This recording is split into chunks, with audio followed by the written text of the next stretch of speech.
ਸਤਿ ਸ਼੍ਰੀ ਅਕਾਲ ਜੀ। ਸਾਡੇ ਨਾਲ BKU ਦੁਆਬਾ ਦੇ ਕਿਸਾਨ ਆਗੂ ਮਨਜੀਤ ਸਿੰਘ ਰਾਏ ਜੀ ਨੇ ਤੇ ਆਪਾਂ ਇਹਨਾਂ ਤੋਂ ਇੱਕ ਜਿਹੜਾ ਬਹੁਤ ਸਵਾਲ ਸੁਣਨ ਦੇ ਵਿੱਚ ਆ ਰਿਹਾ ਕੱਲ ਤੋਂ, ਜਦੋਂ ਤੋਂ ਕੱਲ ਦੀ ਪ੍ਰੈਸ ਕਾਨਫਰੰਸ ਹੋਈ ਸੀਗੀ ਸ਼ਾਮ ਨੂੰ, ਉਹਦੇ ਵਿੱਚ ਜਿਹੜੇ ਨਵੇਂ ਆਪਾਂ ਐਕਸ਼ਨ ਪਲਾਨ ਦਿੱਤੇ ਨੇ, ਜਿਹਦੇ ਵਿੱਚ ਆਪਾਂ ਕਿਹਾ ਕਿ ਆਪਾਂ BJP ਦਾ ਅੱਗੇ ਜਿਹੜਾ ਰਾਜਨੀਤਿਕ ਵਿਰੋਧ ਹੈ ਇਲੈਕਸ਼ਨਾਂ ਦੇ ਵਿੱਚ ਉਹ ਕਰਨਾ ਸ਼ੁਰੂ ਕੀਤਾ। ਤਾਂ ਲੋਕ ਸਵਾਲ ਕਰ ਰਹੇ ਆ ਵੀ ਇਹ ਰਣਨੀਤੀ ਦੇ ਵਿੱਚ ਜਿਹੜੀ ਸਾਡੀ ਅੰਦੋਲਨ ਦੀ ਰਣਨੀਤੀ ਦੇ ਵਿੱਚ ਹੈ ਪਹਿਲਾਂ ਨਹੀਂ ਸੀ ਹੈਗਾ, ਪਰ ਹੁਣ ਇਹ ਕਿਉਂ ਸ਼ਾਮਲ ਕੀਤਾ ਗਿਆ, ਇਹਦੀ ਕੀ ਮਨਸ਼ਾ ਹੈ ਤੇ ਇਹਦੇ ਕੀ ਅੱਗੇ ਸਿੱਟੇ ਨਿਕਲਣਗੇ, ਇਹਦੇ ਬਾਰੇ ਗੱਲਬਾਤ ਕਰਦੇ ਹਾਂ ਜੀ। हाँ जी, दरअसल ਜਿਹੜਾ BJP ਦਾ ਰਣਨੀਤੀ ਆਪਣੀ ਜਿਹੜੀ ਸਾਡੀ ਸੰਯੁਕਤ ਕਿਸਾਨ ਮੋਰਚੇ ਵੱਲੋਂ ਬਣਾਈ ਗਈ ਵੀ BJP ਦਾ ਵਿਰੋਧ ਕਰਨਾ, ਕਾਰਨ ਇਹ ਹੈ ਕਿ ਸਾਡੀ ਜ਼ਮੀਨ ਜਿਹੜੀ ਆ ਉਹ ਖੋਣਾ ਚਾਹੁੰਦੀ ਹੈ ਇਹ ਸਰਕਾਰ, ਇਹ BJP ਦੀ ਸਰਕਾਰ। ਤੇ ਇਹਨਾਂ ਨੂੰ ਆਪਾਂ ਰਾਜਨੀਤਿਕ ਜ਼ਮੀਨ ਅਸੀਂ ਵੀ ਇਹਨਾਂ ਤੋਂ ਖੋਵਾਂਗੇ। ਇਹਨਾਂ ਤੋਂ ਰਾਜਨੀਤਿਕ ਜ਼ਮੀਨ ਖੋਣ ਵਾਸਤੇ ਆਪਾਂ ਰਣਨੀਤੀ ਤੈਅ ਕੀਤੀ। ਨਾਲੇ ਜਿਹੜੇ ਪੋਲੀਟੀਕਲ ਲੋਕ ਜਿਹੜੀ ਭਾਸ਼ਾ ਸਮਝਦੇ ਨੇ, ਆਲਰੇਡੀ ਇਹ ਭਾਸ਼ਾ ਜਿਹੜੀ ਆ ਰਾਜਨੀਤਿਕ ਭਾਸ਼ਾ ਨੂੰ ਹੀ ਸਮਝਦੇ ਆ। ਇਹ ਜਦੋਂ ਹੋਦਾ ਕੋਈ ਵਿਰੋਧ ਕਰਦਾ ਤਾਂ ਇਹਨਾਂ ਨੂੰ ਲੱਗਦਾ ਲੋਕ ਆਏ ਰੌਲਾ ਪਾ ਕੇ ਚਲੇ ਗਏ।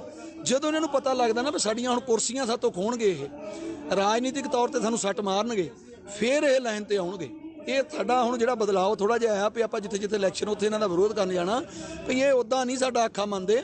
ਇਹਨਾਂ ਨੂੰ ਹੁਣ ਇੱਦਾਂ ਮਨਾਵਾਂਗੇ ਜਦੋਂ ਇਹਨਾਂ ਨੂੰ ਲੱਗਾ ਵੀ ਇਹ ਤਾਂ ਸਾਡੇ ਰਾਜਨੀਤਿਕ ਸੱਟ ਮਾਰਨਗੇ, ਇਹ ਤਾਂ ਸਾਡੀਆਂ ਕੁਰਸੀਆਂ ਸਾਤੋਂ ਖੁੱਸ ਜਾਣਗੀਆਂ, ਫਿਰ ਉਸ ਬਦਲਾਅ ਨੂੰ ਦੇਖ ਕੇ ਇਹ ਕਿਤੇ ਬਦਲਣਗੇ। ਇਹ ਆਮ ਜਿਹੜਾ ਦੇਸ਼ ਦਾ ਅੰਨਦਾਤਾ ਉਹਦੀ ਗੱਲ ਸੁਣਨਗੇ, ਦੇਸ਼ ਦੇ ਅੰਨਦਾਤਾ ਨੂੰ ਜਿਹੜਾ ਇਹ ਸੁੱਖ ਸ਼ਾਂਤੀ ਨਾਲ ਘਰ ਉਹਦੇ ਭੇਜਣਗੇ ਕਾਨੂੰਨ ਰੱਦ ਕਰਾ ਕੇ। ਸੋ ਇਸ ਕਰਕੇ ਰਣਨੀਤੀ ਤੈਅ ਕੀਤੀ ਆ ਵੀ ਆਉਣ ਵਾਲੇ ਸਮੇਂ 'ਚ ਬਾਕੀ ਸਟੇਟਾਂ ਜਾਵਾਂਗੇ ਔਰ ਰਾਜਨੀਤਿਕ ਸੱਟ ਇਹਨਾਂ ਨੂੰ ਮਾਰਾਂਗੇ ਜੀ। ਉਹਦੇ ਵਾਸਤੇ ਐਕਸ਼ਨ ਪਲਾਨ ਜਿਹੜੇ ਉਲੀਕੇ ਗਏ ਆ, ਕਿਹੜੇ ਰਾਜ ਤੋਂ ਆਪਾਂ ਸ਼ੁਰੂ ਕਰਨਾ, ਥੋੜਾ ਜਿਹਾ ਉੱਥੇ ਦੱਸੋ। ਕਿੰਨਾ ਦੀ ਡਿਊਟੀ ਲੱਗੇਗੀ ਜਾਣ ਦੀ, ਜਾਂ ਕਿਸ ਤਰ੍ਹਾਂ ਦੇ ਆਪਾਂ ਉੱਥੇ ਪ੍ਰੋਗਰਾਮ ਹੈ ਜਿਹੜੇ ਉੱਥੇ ਉਲੀਕ ਕੇ ਕਰਾਂਗੇ? ਵੈਸੇ ਤਾਂ ਸਾਡੀ 9 ਤਰੀਕ ਨੂੰ ਮੀਟਿੰਗ ਹੈ, ਉਹ ਮੀਟਿੰਗ ਤੋਂ ਬਾਅਦ ਅਸੀਂ ਪ੍ਰੋਗਰਾਮ ਲਿਖਾਂਗੇ ਸਾਰੇ, ਹੈ ਨਾ, ਵੀ ਕਿੱਥੇ ਕਿੱਥੇ ਜਾਣਾ। ਪਰ ਕੁਝ ਸੱਦੇ ਆ ਚੁੱਕੇ ਨੇ। ਉਹ ਜਿਵੇਂ ਕਿ 12 ਤਰੀਕ ਨੂੰ ਮੈਂ ਬੈਂਗਲੌਰ ਜਾ ਰਿਹਾ, ਮੈਨੂੰ ਸੱਦਾ ਆਇਆ ਹੈਗਾ ਬੈਂਗਲੌਰ ਤੋਂ।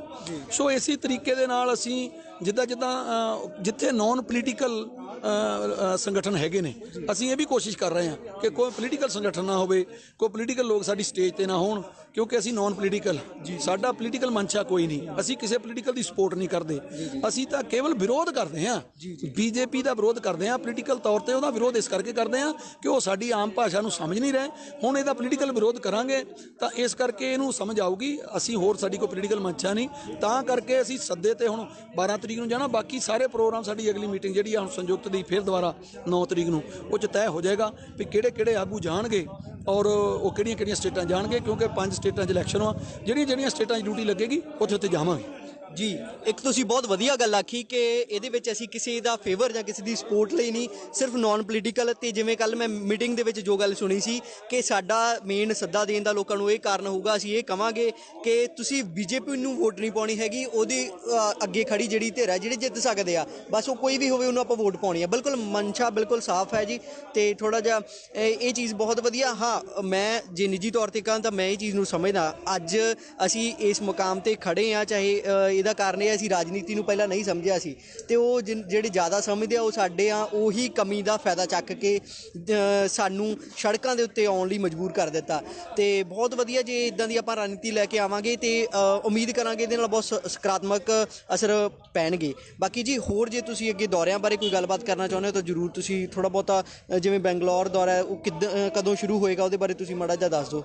ਦਰਅਸਲ ਬੈਂਗਲੌਰ 12 ਤਰੀਕ ਨੂੰ ਤਾਂ ਵੱਡੀ ਮਹਾ ਪੰਚਾਇਤ ਹੈ, ਤੇ ਆਪਾਂ ਜਾਵਾਂਗੇ ਤਾਂ ਇੱਥੋਂ 11 ਤਰੀਕ ਨੂੰ ਨਿਕਲਾਂਗੇ, ਟ੍ਰੇਨ ਲੈ ਲਾਂਗੇ ਤਾਂ ਟ੍ਰੇਨ ਸੁਬਾਹ ਨਿਕਲ ਜਾਵਾਂਗੇ, ਫਿਰ ਦਿਨ ਔਰ ਰਾਤ ਦੇ ਵਿੱਚ ਅਸੀਂ ਉੱਥੇ ਪਹੁੰਚ ਜਾਣਾ। ਸੋ ਇੱਦਾਂ ਦੇ ਦੌਰੇ ਅਸੀਂ ਕਰਾਂਗੇ, ਬਾਈ ਟ੍ਰੇਨ ਕਰਾਂਗੇ, ਕਿਉਂਕਿ ਦੂਰ ਦੇ ਜਿਹੜੇ ਸਫ਼ਰ ਆ ਫਿਰ ਉਹ ਆਪਣੀ ਵਾਹੀਕਲ ਤੇ ਔਖਾ ਹੋ ਜਾਂਦਾ ਹੈ। ਸੋ ਕੋਈ ਗੱਲ ਨਹੀਂ, ਅਸੀਂ ਜਾਵਾਂਗੇ ਜ਼ਰੂਰ, ਔਖੇ ਹੋ ਕੇ ਵੀ ਜਾਵਾਂਗੇ। ਤਾਂ ਇਹ ਅਸੀਂ ਬਿਲਕੁਲ ਨੌਨ ਪੋਲੀਟੀਕਲ ਹੋ ਕੇ ਜਾਵਾਂਗੇ। ਕੇਵਲ ਇਹਨਾਂ ਨੂੰ BJP ਨੂੰ ਰਾਜਨੀਤਿਕ ਸੱਟ ਮਾਰਨ ਦੀ ਸਾਡੀ ਕੋਸ਼ਿਸ਼ ਹੈ ਕਿ ਜਿਹੜੇ ਸਾਨੂੰ ਸੱਟਾਂ ਮਾਰ ਰਹੇ ਨੇ, ਸਾਡੇ ਲੋਕ ਇੱਥੇ ਸ਼ਹੀਦ ਹੋ ਰਹੇ ਨੇ, ਇਹਨਾਂ ਨੂੰ ਕੋਈ ਫਿਕਰ ਨਹੀਂ।